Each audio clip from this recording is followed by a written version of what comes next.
Good morning and welcome to this edition of Joy News Desk with me, Benis Abubedu. Our edition today is a special one and we'll be taking you live to North Jolu, specifically the residence of Dr. Charles Wereko Brobbey, where my colleague Ewenam Emefa Atiamwa Eli is standing by.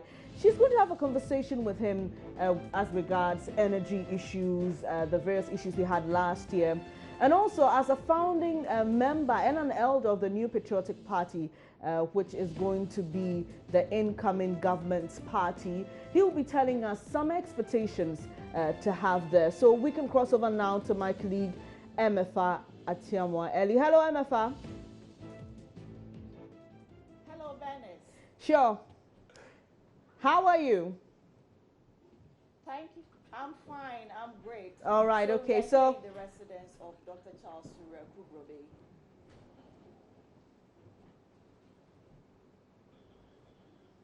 all right, Emefa. Oh, good morning. By the grace, we're fine. Conversation and interview you're going to have with Dr. Charles Wereko Brobbey, that you're going to be speaking on some energy issues and finding out from him as a founding member and an elder of the NPP what to expect from the incoming government and some other related issues. So you can take over now, MFA. Thank you, Benis. Happy New Year to you, Doc. Happy New Year. Welcome to Joy News. Thank you very much. It's good to be back. Congratulations. Your party has won the elections. How do you feel? We've got a new government, Yeah. so Yeah. it's reasonable. Okay. How did A the change news... is as good as anything. Okay. Before you continue, how did the news about the victory come to you? Were you expecting... Well, I think I was on Joy News Live when the projections were made. Okay. As for expectations, I don't think anybody goes into a contest without hoping or expecting to win. Mm-hmm. So to the winner, we congratulate. To the vanquished, better luck next time, as we say. What does this mean for you in terms of active participation in the incoming government? I don't think it means anything. I've never been a minister. I don't intend to ever be a minister. I have a special skill or skills which can be deployed to help any government of the Republic of Ghana. And so those skills are available. If called upon to assist, will help. Have you been called so far? Oh, I think it's premature. You know, like I said, I do not intend nor have ever been a minister, so I don't expect a call at this early stage. It's important for the government of the president-elect to be formed, and the formation is very much concerned with putting political heads of the administration to the various ministries. The sooner it's done, the better. So I have technical skills in many fields, which once we know who is assisting the president and they think that can be useful in any particular sphere, then of course I'll be available to help. Yeah. And so far some names have come up, the latest being the Chief of Staff, Madam Akosia Fremo Parry, to be assisted by two deputies, Abujinapo. Shall we say that names have been speculated? These are not speculated names. These ones have been confirmed. But have been confirmed by who? The president-elect? Precisely. It doesn't really matter. You know, it is his government.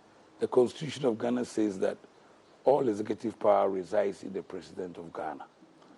So the president of Ghana decides who will be the best political advisors that can aid the administration of power. I get a little bit amused when people sitting on the side start saying such and so is fit for the purpose or is not fit for the purpose. The power is reposed in the president. He decides who is fit for purpose. So once he's decided who is fit for purpose, let's just all rest and accept the situation and move on. At the end of the day, they will have to justify his confidence in them through the work they perform. Unfortunately, you know, government ministers tend to be rotated maybe once every 2 years or three, and the rotation or reshuffle, as you people call it, tends to be determined by their performance in the task that they've been put to. So I would not speculate as to the suitability of any particular person who has been named. All I would say is that it is important to have a mixture of the very experienced as well as the people who can be groomed to learn the ropes and take over in the future. But some of the names so far I know you are familiar with. I'm familiar with all the names. It's not about whether they are good for the job or not. You have worked with them. Yeah. You have related with them. Yeah. Are you impressed? I think they are all competent. Because, as you say, I've worked with all of them. Many of them I've even known since childhood. So it's good that the president has confidence in them. I hope that they can justify the confidence he has placed in them. I have no particular reservation about any of them at this particular stage. So it looks like they have earned what he has given them. The inauguration is just some few days away, 4 days. And how are you preparing? Well, like I said, I'm not. Will you be there? I'm Will I not, see you there? I'm not even sure. As you know, I'm ill, and one of the things I'm asked to do is not to sit in any particular place for too long. I doubt that change will be manifested in the timeliness of things in Ghana. So as it's starting on time. And so I expect that many people will go and have to sit for several hours before this event starts. That is something that my physical condition does not allow the luxury to sit around waiting for a very long ceremony. Okay. So I do not think that I would be present, no. But at least you have an idea of the program. For which reason you could delay a bit. You wouldn't want to miss the very important portion where the president or the president-elect officially takes their oath. That's one. Would you want to miss? Fortunately, so that you wouldn't have to go there in time and sit and be waiting. No, but you see, you don't know when it will happen, so you don't want to turn up also late. Otherwise, your problem won't let you in at all. Fortunately, people like your network. But they know you. They know you are indisposed. You are not just anybody. People like your network who cover the event, and I'm sure you replay it several times. And I'll see my brother being sworn in as the president of Ghana, and I've seen it several times. Okay. So I don't really think that, the physical presence. If I could have the energy to be able to withstand that kind of long event, I would be there. Okay, so even back at home, you'll be offering your solidarity on that day. The president-elect and I go a very long way. Sure. And I am extremely happy for him that he's become president finally. So I can only wish that I could have seen the culmination of the struggle that he has been part of for so long and we have worked on for so long. But like I said, modern day, you are sitting in my porch interviewing me and I'm live on television. So I'll see it and I will be very, very glad to see it. I see. In the early part of 2016, I think just when the year began, Nana spoke to my colleague Lateef Idris, and he said something as regards his resolution for the year 2016, which he emphasized that he wanted to be president after the election, and that has happened. Isn't he lucky?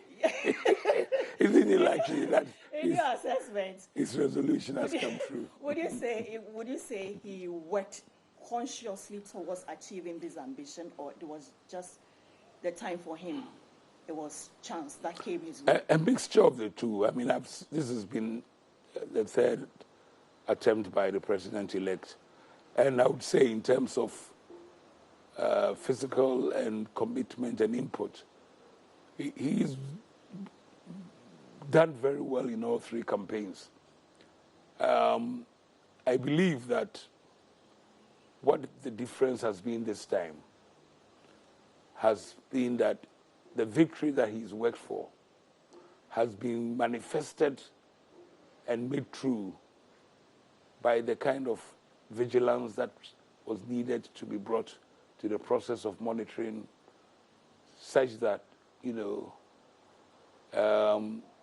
the desire of the people would also be made real by the authenticity and the vigilance of the outcome. And I think that I remember being in your studios on election night, where the MPP confidently said around midnight that we have been able to secure 80% of the pink sheets, and we expect by 2 a.m. to have 90%. I've never heard that kind of confidence being expressed by the opposition party. And that was really what brought the icing on the cake to the very, very hard work that the president-elect had put in 2008 and in 2012 and in 2016. I don't think there was any less effort before, but there was much more input in terms of securing the victory for him. They've really worked hard for it. Yes, I remember the former chairman of the Electoral Commission saying, elections are won at the polling station. Not at the polling station. And if you get the result at the polling station correct, the rest is just addition. You are adding up from the polling station to the collation center to the national declaration. It's all adding up. If you make sure that the adding up is done in such a way that 50 doesn't become 5, or 100 doesn't, or 2,000 doesn't become 100, then that addition makes sure that whatever you did at the polling station is added up right.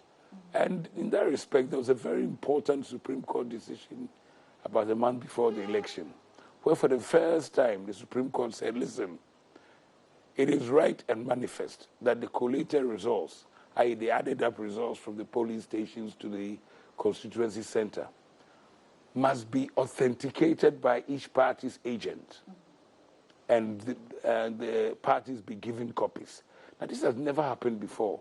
You know, before, the returning officer was the only one who did the additions, the only one who kept the piece of paper, and unfortunately, most of the parties were not good enough to have their polling station results at the collation center in time to challenge results which were not what they should have been. So that particular Supreme Court decision was a landmark in actually saying that, listen, the piece of paper that you are going to declare as what has happened here must be authenticated by an agent of everybody who has participated, and not just that, they must be given copies so that if you go and make any changes, it can be seen. So I think that is a feather in the cap for the Supreme Court and those who prosecuted the case, and of course my lawyer Sheshe, who was the one that led the team. You know, so good stuff. So thankfully the elections are over, and it was peaceful as everybody wanted it to be. It was very peaceful in terms of the organization. I think the Electoral Commission could have done better in the results process. It was too late. You see, here you have a situation where everything is transparent from the ground going up. You know, the results were displayed at the polling stations, they were displayed at the collation centers. So everybody knew, and the media had people spread all over the place. They were in competition with each other to try and get the result out. And so everybody knew what was going on at the same time. So it was remiss of the body charged with election conduct in this country to be phoning and giving excuses and making mistakes about turnout and hacking of the system, all the things which were rather improbable. It also had issues with some of the party agents refusing to sign some of the results at the various centers to enable them to proceed to go on with it didn't. Final collation and do the announcement. No, it didn't, because once the parties had the results themselves and the networks had the results of them, the results that the networks and the parties had were already authenticated and signed onto results. So the issue of, there was a very fundamental mistake that I think the commission made. In the transmitter of the results from the collation center to the national headquarters, in my view, there was no need to try and input every single polling station result into a computer, because people had signed a collated sheet. It's been authenticated. Their names are on there. Why didn't the commission just fax that sheet? What was the need to do another step of somebody sitting at a computer and inputting the results? But all of these were discussed prior. No, they were not discussed. They were not. Please, they were not discussed.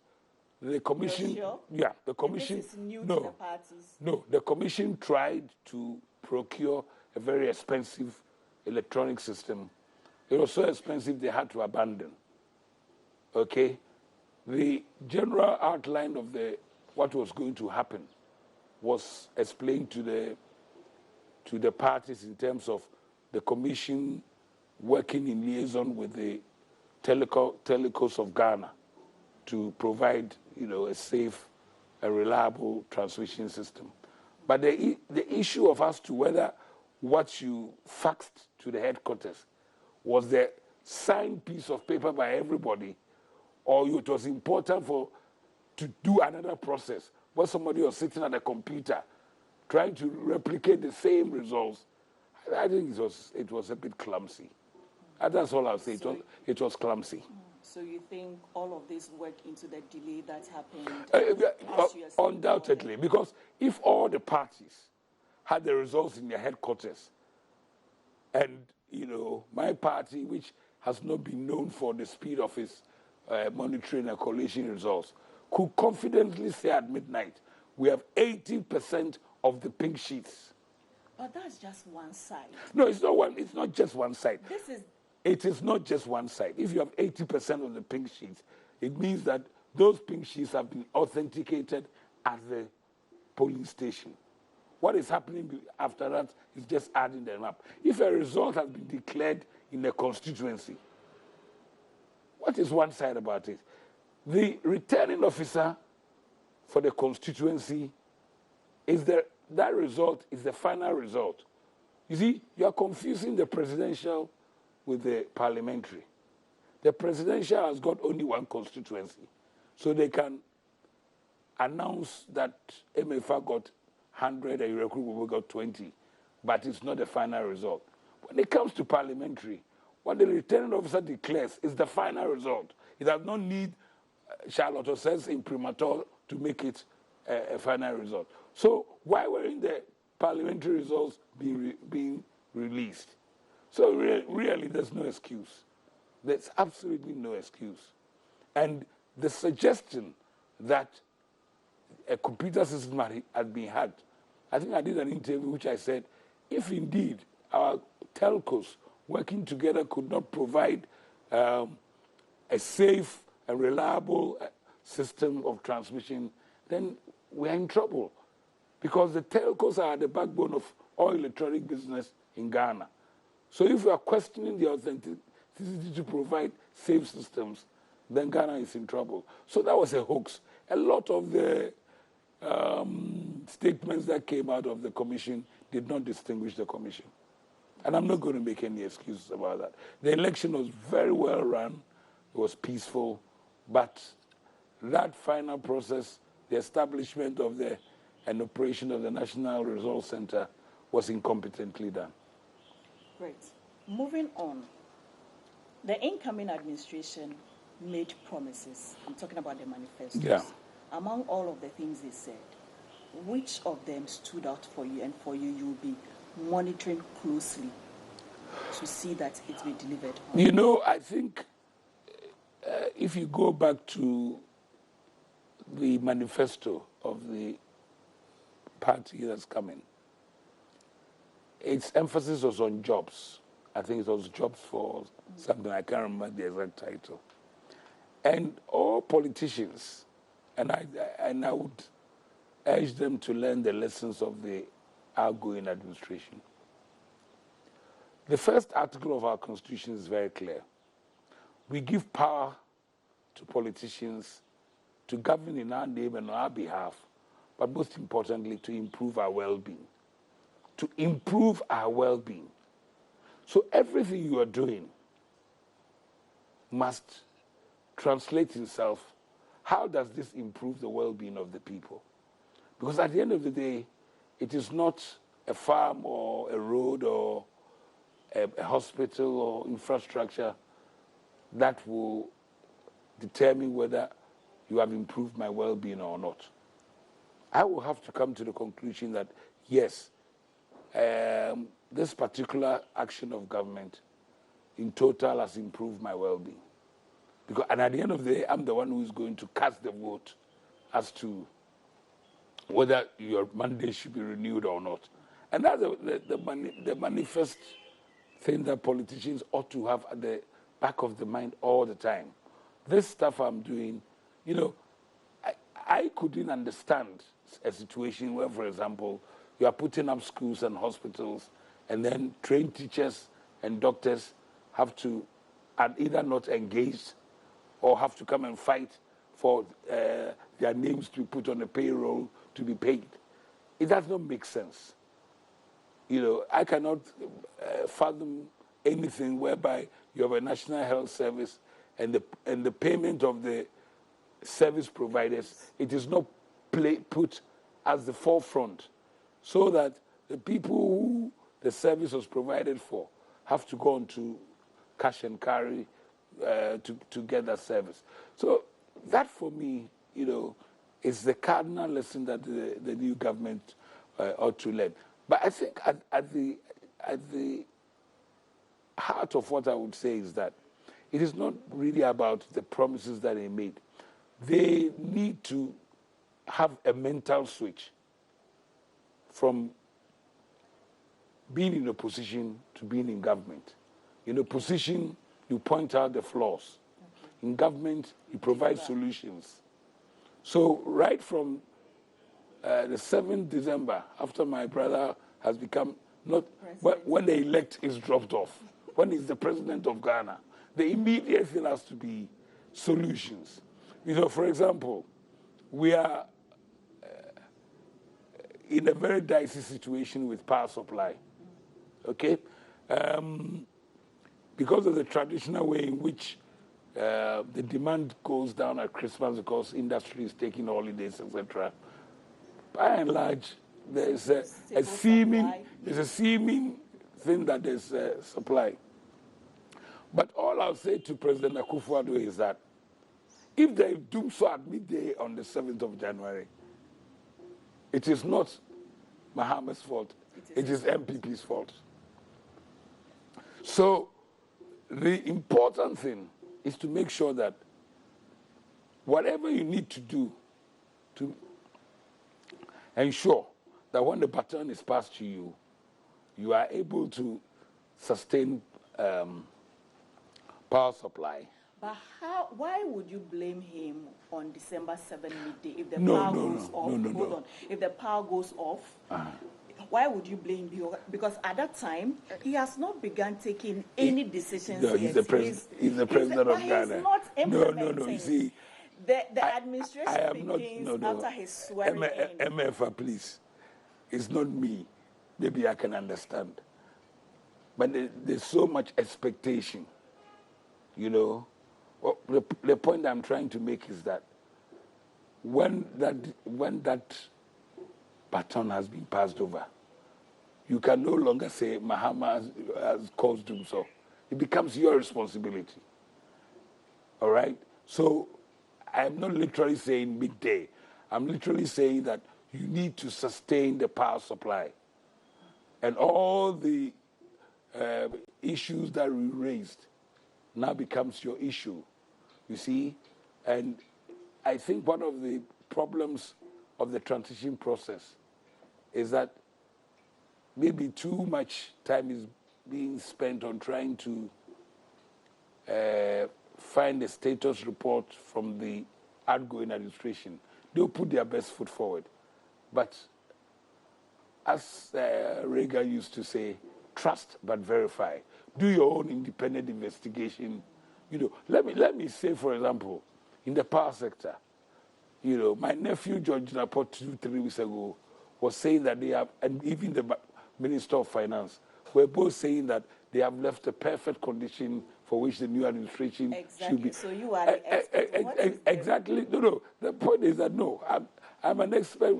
I'm not necessarily but studying. But you are privy to information. You know what's the actual situation. Well, and I think that the transition team, because they've got people there, they're also privy to the situation on the ground. So it's not for you. All I'm saying is that they no longer have the luxury,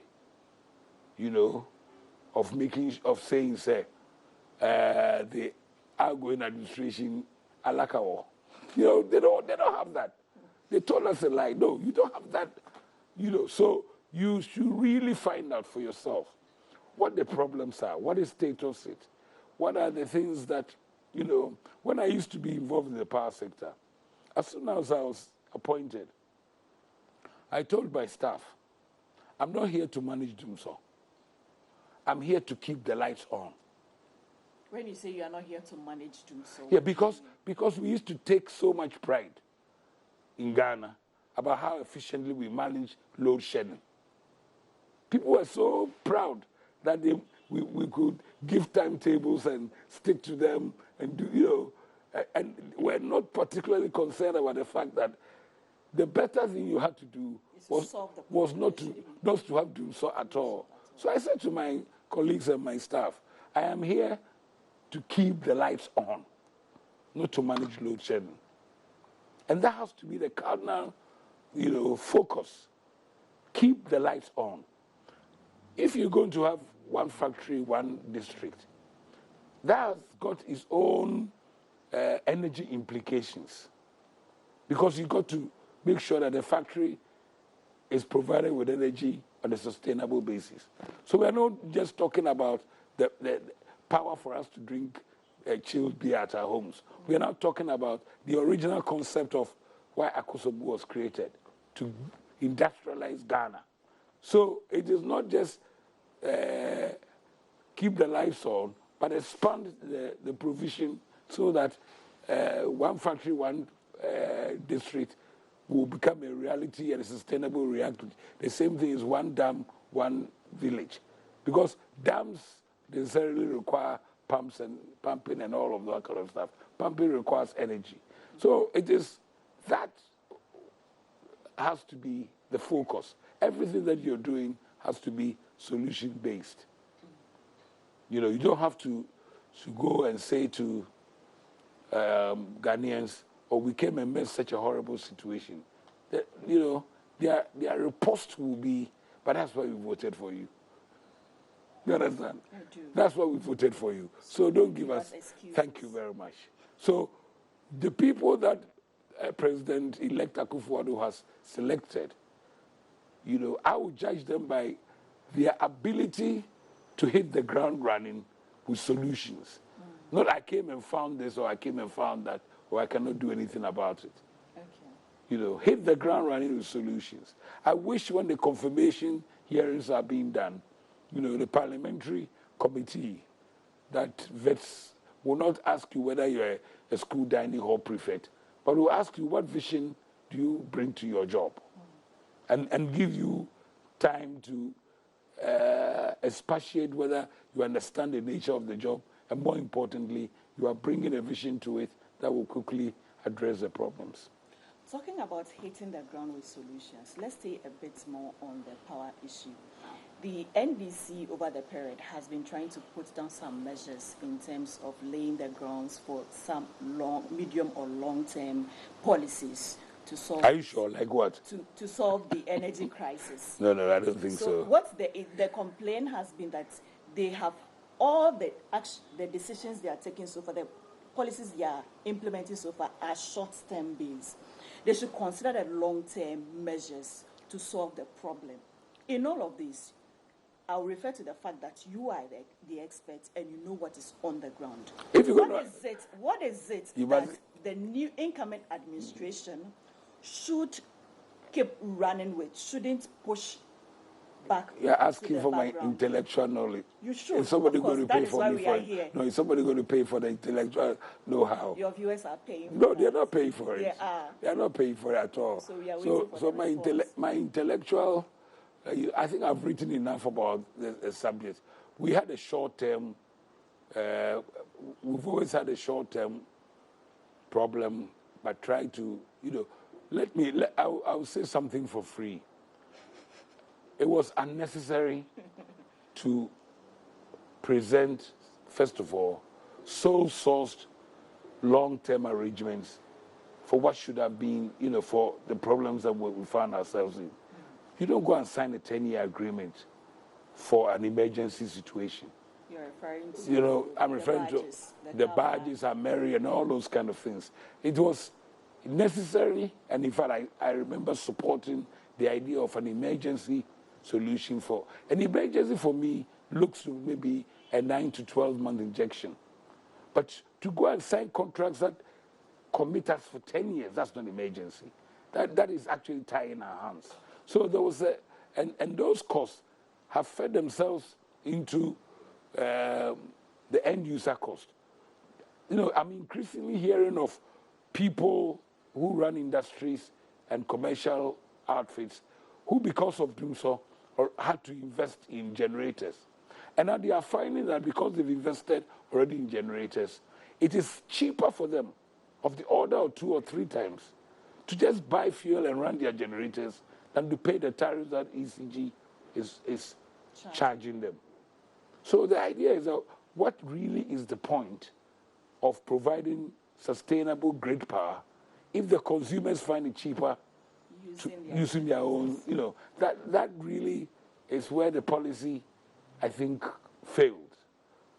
I would have expected, and I expect the new government to have a policy which we used to have when we were getting a lot of assistance, of open tendering, so that the best and mostly cost-effective solutions are procured and deployed. Because everybody is crying about the cost of tariffs. But you have an arrangement whereby you have brought in expensive short-term solutions which are no longer short. They should have been short, but they become even medium to long. And you are, let me give a specific case, for example, Mary. The government tied itself with providing fuel for running those plants. We are in no position at the moment to provide the fuel, the gas that Mary requires, because the FPSO is going away for repair. And you've tied us into a take or pay contract. So whether you provide the gas or not, you have to pay Mary for their plant sitting around doing nothing. Those kind of things I don't think are in our nation's best interest. And it is not a question of the government seek emergency solutions. Yes, they did seek emergency solutions. Were those the right solutions in terms of what you define as an emergency, in terms of cost and duration? No. So I think, but you don't come into office with your hands on your head saying, hey, this is what I came and met. You deal with the situation and say, come on, maybe for the next 6 months, this very expensive toy machine sitting in Takoradi will not deliver power. So that is 250 megawatts or whatever, that is not there. But how do we ensure that there is an alternative arrangement to provide or fill in the void that the 250 megawatts would have provided? Those are what I term the solutions. You know that the lake at the end of the rainy season was close to 30 foot below its minimum operating level. So already, I'm familiar with that situation because that's what I met in 2002. So you really have to start looking at, the management of the lake. Don't overdraft it so that you run out of water to 3 or 4 months. So what I'm saying, okay, to put it bluntly, rather than people saying, oh, ASEP says we are heading for a power crisis in 2 or 3 months' time. No, I want to hear the incoming government saying, we have solutions that will make sure that there's no power crisis in 2 or 3 months' time. Jock, does the Ghanaian today have cause to worry about doomsday anytime soon? No. That's what I'm saying, that, the creativity of we have a huge capacity. We've built up a whole lot of capacity. But with imaginative management of the power sector, you can avoid doomsday. And so that is what we should be looking at for the new administration to provide. In effect, I'm saying, yes, you are not coming to meet a perfect situation, but I don't want to hear you moaning about it. I want to hear you saying that these are the steps that I'm going to take to keep the lights on. We have a very short term, and once you keep the lights on, you have a situation that allows you to look at how the whole sector should be restructured to ensure that there's a sustained and credible way in which you manage the power sector. We've saddled ECG with so many power purchase agreements, some of which are active. Are they a distribution company or are they competing with VRA? So there are all these kind of things, the nature of the power sector, how it should be structured, so that going forward, we can anticipate demand and give ourselves enough time to procure it and ensure that despite all the noise we make, in terms of per capita energy consumption in the world, even amongst developing nations and among new economies that are trying to industrialize, the per capita energy consumption is very, very low. And you cannot industrialize without and become a proper middle class country, become a rich economy without increasing the energy consumption. There is and has always been a direct relationship between the energy consumption and the amount of GDP that you produce. So energy is at the center of the whole thing. And it has to be key to ensuring that everything else that the incoming government does, it succeeds.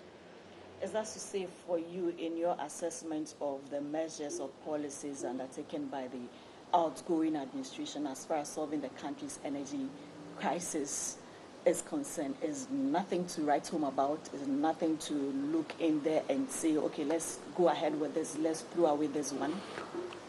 Contracts have been signed, so you have to be very careful you don't bring in a whole lot of, what do they call those debts that we find ourselves paying. So judgment debts, contracts have been signed. And so you don't throw away the baby with the bathwater. You look at each contract on its own merits, or each arrangement on its own merits, and see its sustainability and whether it can be tweaked to ensure that it can contribute to sustained supply of power. So I wouldn't say everything was bogus. The biggest problem, and I'm not saying it, you see, and I had the privilege of being asked by the President of Ghana to assist to manage the power sector. And I told him, frankly, that I wasn't enthused about the longevity of what were supposed to be short-term emergency solutions. We saddled that with a whole lot of problems, which I think the new government will have to work its way around. I remember there was one of the criticisms of the government's energy power policy was I heard somebody was saying, oh, why are we importing power from Ivory Coast when we should be producing our own? Well, from a rational point of view, if you want to sell power to Ghanaians cheaply, then you ought to produce it cheaply. And whether we like it or not, one of the yardsticks of the overall failure of the policy that we did was that internally generated power was far more expensive than generating power from Ivory Coast. You know, far more expensive. That does not mean that when you come into power, you jettison the policy of gas power importation. If it's cheap, you know, in the short term, you may have to keep importing until you're in a position to reorganize yourself internally so that you can make the cost of production to be equal or better than the cost of import. So you don't just jettison a policy because of your pride. I remember one of the most remarkable things of the incoming administration in 2001 was whether we should go HIPIC or not. And the president said, listen, there's no shame if you are broke and somebody says, I will forgive your debts. Don't start arguing about whether it is shameful or it's not shameful. You really have no choice. So some of the decisions, you may have to swallow your pride and go along with some of those decisions and begin to look, you know, how do we work so that power production internally, it is, you know, it's not more expensive than what we have to import. For example, you know, we have a situation now where gas bought from Ghana Gas, from our own Jubilee field, is more expensive than the gas we buy from Nigeria. It does not make sense. It doesn't make sense to me. It means there's a fundamental problem with the contractual arrangements that surround gas that we produce from our own fields. The same thing you can say about what is about to start producing from the ENI field. It's even more expensive. You know, so these are things, you know, at the end of the day, that you work your way back. How do I reduce or optimize the cost of power to my end users, who eventually are my voters of all description?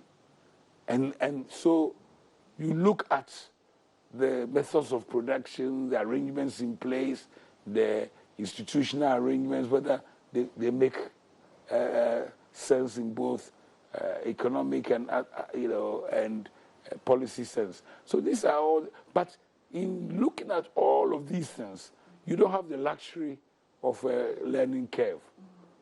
All of this must be done while still keeping the lights on. You understand? So that is, for me, the important thing. You don't come and say, you do it. My name is Ebafa Ewenam Atiamo. If you just tuned in, you are watching a special edition of the Joy News Desk production from the home of Dr. Charles Wereko Brobbey, the Chief Policy Analyst of the Ghana Institute of Public Policy Options.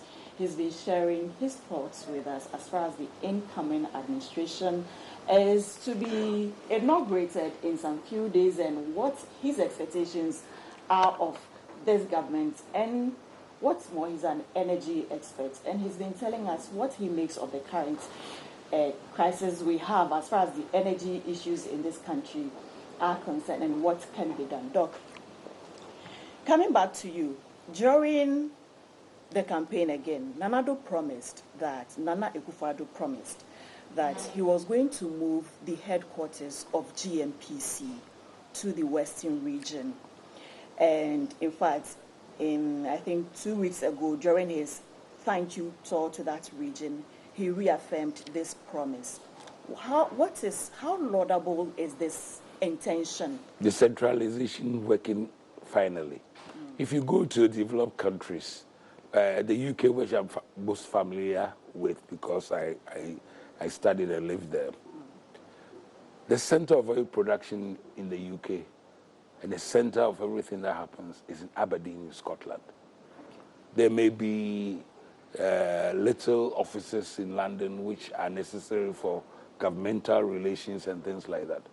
But there is absolutely, it makes absolute sense that Ghana Gas is in the Western region, Jubilee Field is off the Western region, ENI, everything to do with oil and gas is being done in the region. And it makes manifest economic and management sense that most of your operations are based there. I mean, I remember, for example, when I was chief executive of VRA, one of the things I had in train, and if I'd had a long enough tenure at the VRA, was to shift the center of operations from Accra to Akuse or Akosombo. Because every day of the week, I had directors of this organization who were based in Akosombo or Akuse, having to travel to Accra for meetings to brief either myself or ministers and things like that, or even to participate in meetings with their colleague directors. And that was enormous cost. And the VRS operations were based in Akuse and Akosombo. And the kind of things about financial management and even human resource management were concerned mainly with people who were not working in Accra. They were working in Akosombo, they were working in, because of the hydro organization, or Akuse. So for me, if I had had a long tenure, that would have been the sense. I was going to open a very, very small Accra office, for governmental affairs and dealing with governmental affairs and dealing with even the dealings with international organizations. Most of them, when they came to do negotiations or look at projects, had to go to Akosombo or Akuse to relate to our technical staff. So I think it's in the right direction. The pushback, I believe, is because people don't want to relocate. It's all to do with staff who don't want to relocate. But discoveries are still being done. No, please, you are not. Please, let me stop you. You are reading the propaganda that's been put out. Listen, in the last 8-9 years, the discoveries that were made in Kufuor's time are only the discoveries that are in production now. This so-called Volta region, show me which date is scheduled for production from those things. This is a red herring. Is there anybody actually found oil in Saudi Arabian proportions, as my friend Idris Muhammad used to say? These are projects which are in progress. The discoveries have not been made, let alone the production.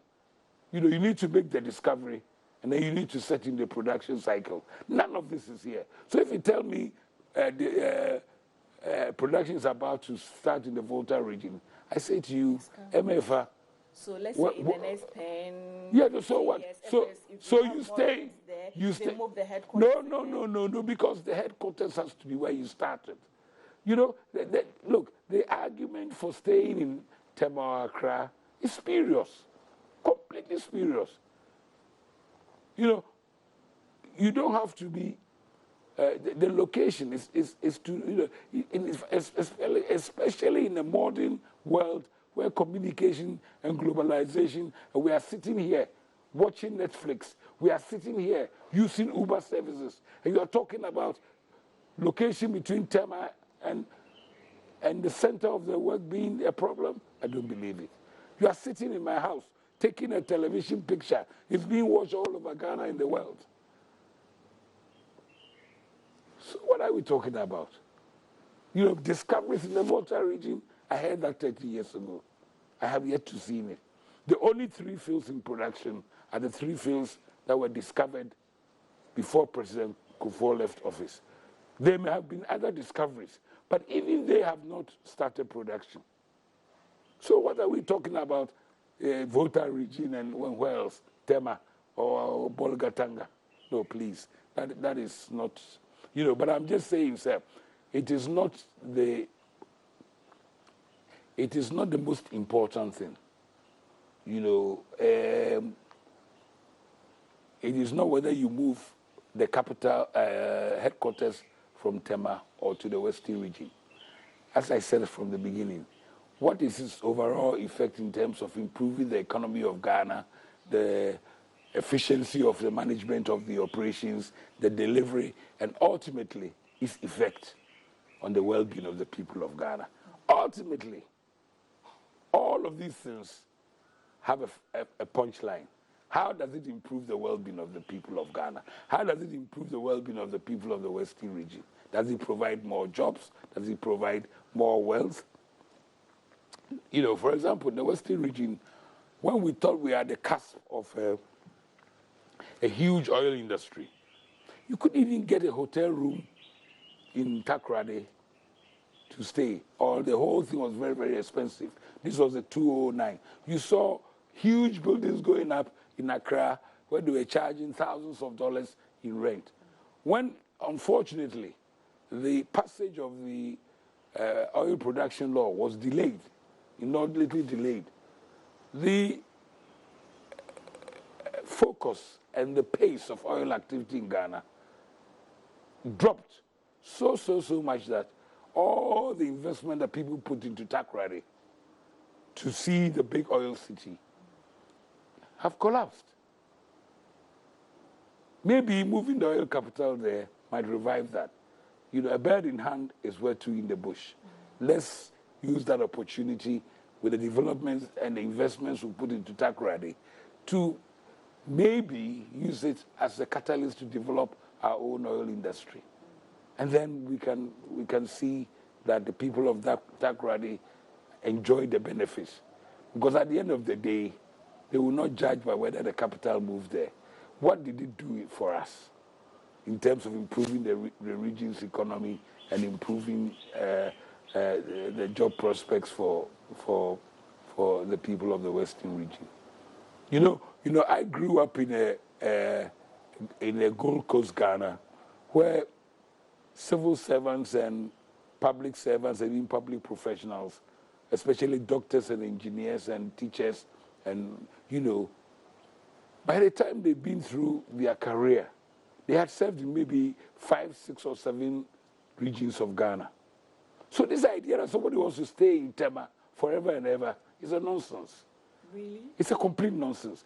And I remember that all the old professionals, the doctors and everybody else, before they will come to Accra and become Director General of some ministry or the other, they would have served in 10 or 15 locations, seen Ghana.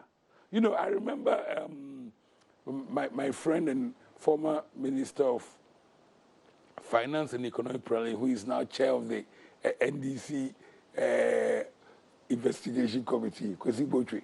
You know, when I worked with the PNDC, there was a huge flood in Tamale. And we went to Tamale with him and some other ministers to go and visit the flood victims. And he got down there and he spoke perfect Agbani. Perfect. And I said, hey, Massa. And the same thing, you know, because his parents, you know, he had spent some of his childhood there. Joshua Alabi, who's just retired as Vice Chancellor of UDS. You know, I remember the time when Rawlings sent him to become regional minister for the Northern region. We all thought, oh, what's this guy coming up to? Until we found out that he had actually lived in Tamale, spoke the language very well. And so it is, you know, we should not make Ghana into just Accra.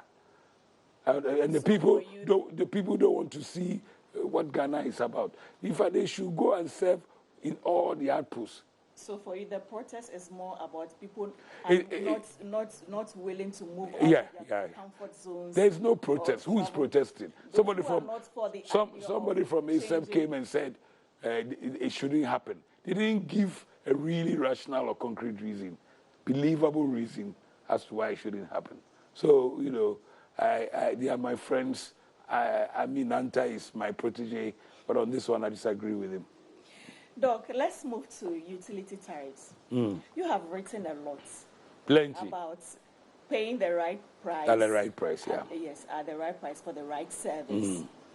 In maybe a matter of few days, we should be hearing an announcement from the PURC on possible adjustment. Or Why? Have you heard something?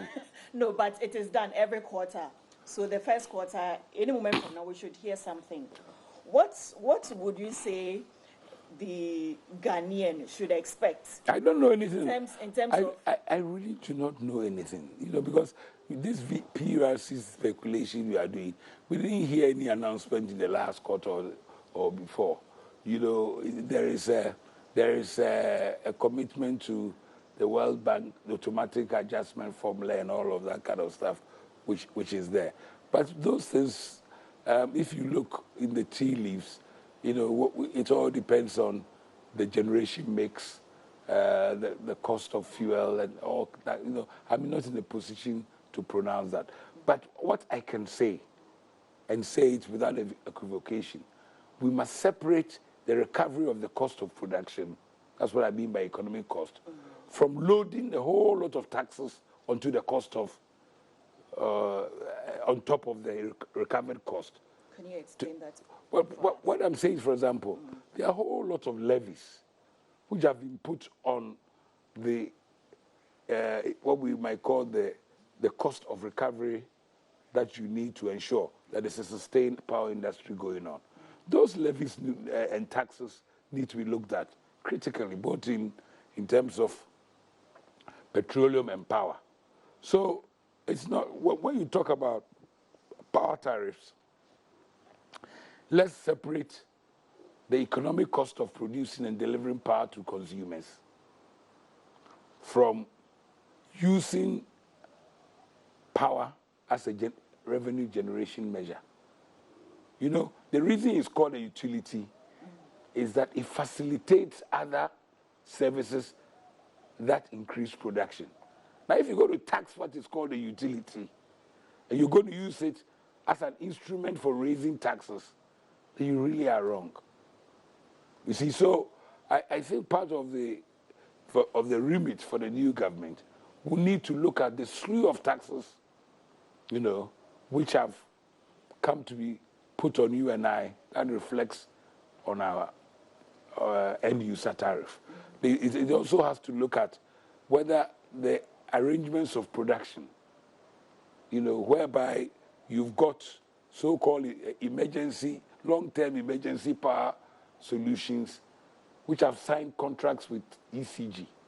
And those contracts mean that the cost of producing power from those power sources must be reflected and recovered in ECG's cost. So there's a separate cost from the normal, what is called bulk supply tariff, which in the past used to be what VRA did as a consolidated price of bulk supply, and then you added on your distribution tariff. So I would say to PURC, if you're going to look at it as is required by the World Bank, the immediate thing to do will be to look at the inputs, the changes in the inputs, and what the new government. Determining factors. No, they are not the determining factor. When you look at your end user tariff, almost 50% of it is tax. Yeah. Don't you understand what I'm saying? Yes, you are paying tax, so don't say that those are the determining factors. They are the determining factors in arriving at an economic recovery cost. Okay?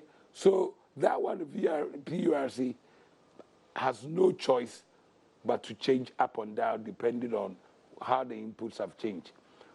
The task of the new government is to look at the policy. Does it make economic or rational sense to sow tax power that I don't want to use it and I want to run my generator? So those are policy questions and new questions the government will have to deal with. It doesn't make sense, for example, that MFA wants to go and buy shopping and put it in her freezer, and so she pays a lower tariff than Wereko Brobbey, who wants to build one factory, one district. So the tariff structure, should domestic, given that Akosombo was built to industrialize Ghana, should we be giving away power for beer and sandwiches, or should we be prioritizing power to industrialize Ghana? Those are all policy issues that will have to come on. But obviously, when you hit the ground and there is a certain decision to be taken, what you want to know is that the automatic adjustment formula is being applied in its strictest sense, and that you can look at all the inputs and say, AMPA, you know, but you don't, as a new government, you don't want to start your administration with, if you can help it, increase tariffs. Because part of your campaign has been Kaniabwe Cheret. You know, so mindful of that campaign, you need to ensure that if you can avoid it, you are giving enough time to make the policy adjustments that treat power as a utility in its real sense of the word, that you use power as a facilitator for increasing production, not as another generation measure. Like when I used to say, when government used to say that they are going to export power, I used to say, don't treat power like cocoa or gold. Power is for our development. We are using maybe 1/100th the per unit capital of power, energy that we need to really build and develop our economy. When we get to that point, we can start talking about power exports. But, you know, everybody keeps talking, you know, yes, let's talk about cocoa exports. Let's produce more cocoa so we can earn more. Let's produce more gold so we can earn more or start to refine some here. But we cannot treat our power like it's a commodity that must be exported to give us money. That's wrong thinking, and I've always believed it's wrong thinking. And it wasn't just the thinking of the previous government. Unfortunately, it's a thinking that was put into the minds of governments and presidents by the Energy Commission when it did its first national energy plan. Doc, it's been great having you on News Desk. Before we go, any resolution for the year? No, I always break the resolution, so I don't. What was the one you had for 2016? I can't even remember. Anyway, that's just by the way. Thank you very much for your time. You're welcome. And we wish you well for the year. Okay. I hope it's been worthwhile. Yeah, it is. My name is Emafa Ewenam Eli, and you've been watching a special edition of the Joy News production here at the home of Dr. Charles Wereko Brobbey, former Chief Executive VRA and now Chief Policy Analyst, Ghana Institute of Public Options. Policy options. Good. Thank you for staying with us through News Desk. Many thanks for your company. My name is Benis Abubedu.